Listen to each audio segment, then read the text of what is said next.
How should President Biden confront China? With us is Tennessee Republican Senator Marsha Blackburn, who's been an outspoken critic of the aggressive actions of Beijing. Senator, welcome. I mean, China is eyeing, it's like salivating at the target of Taiwan.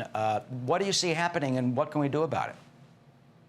Well, Eric, what we know is China, Russia, Iran, and North Korea are the new axis of evil.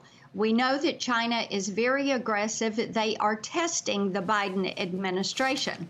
And when it comes to what we should do about it, we need to remember generations of Americans have promised to protect Taiwan. And when we protect Taiwan, we send the signal that we are going to stand for and protect democracy. And that signal is understood by our allies, not only our allies in the Indo-Pacific, but our allies globally. It is also understood by our enemies that we are going to stand solid and resolute for democracy. It is a democracy, free, unlike, Beijing. And at the same time, right after President Trump left office, Secretary of State Mike Pompeo, and basically the last week, sent a message. He loosened U.S. officials' rules in engaging with Taiwan. A lot of people don't realize we don't have diplomatic relations with Taiwan. Officials haven't been able to always meet together, but now they can meet in government buildings. Would you call on the Biden administration? They're continuing that, to continue that policy and send Beijing more messages of support of Taiwan?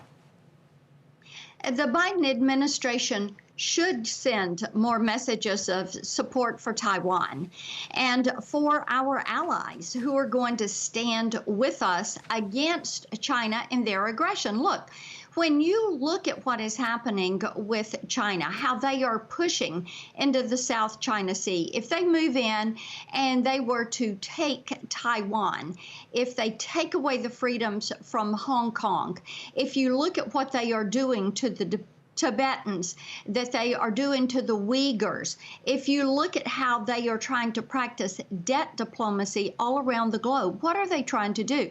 They're trying to build a Chinese empire, much like what you had with the old Soviet Union. And as I said, China, Russia, Iran, North Korea, this is your new axis of evil. This is where we have to keep our focus.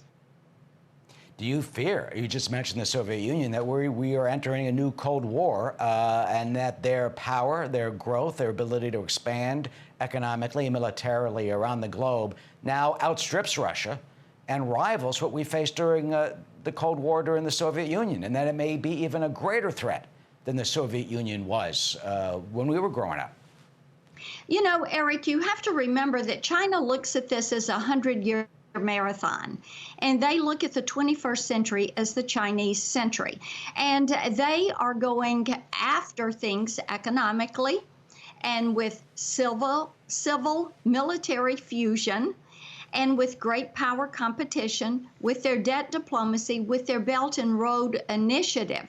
So what China is doing is fighting on all fronts, and we would be wise to remember that and to push back. Now, one of the things that does concern me is that the Biden administration, in their budget, they are not budgeting enough to continue current force structure.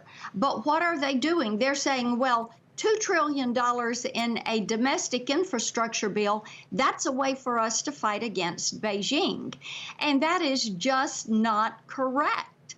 What we need to do is make certain that we are going to be prepared with a strong military, that we can achieve peace through strength, that we are focused on great power competition, that we're looking at technology, the utilizations of that, and 5G as we look at 21st century protections for our nation, for our military. What we need to do is be smart economically and return to U.S. shores some of the manufacturing that has gone to China in years past, such as with our semiconductor chips, with our active pharmaceutical ingredients, with our finished pharmaceuticals and vaccines. Those things need to be coming back to strengthen our workforce. Yeah, there's a problem with the supply line right now. In Detroit, they're shutting down some of the supply lines because they've had semiconductor problems. That's right. Senator Marsha Blackburn, thank you.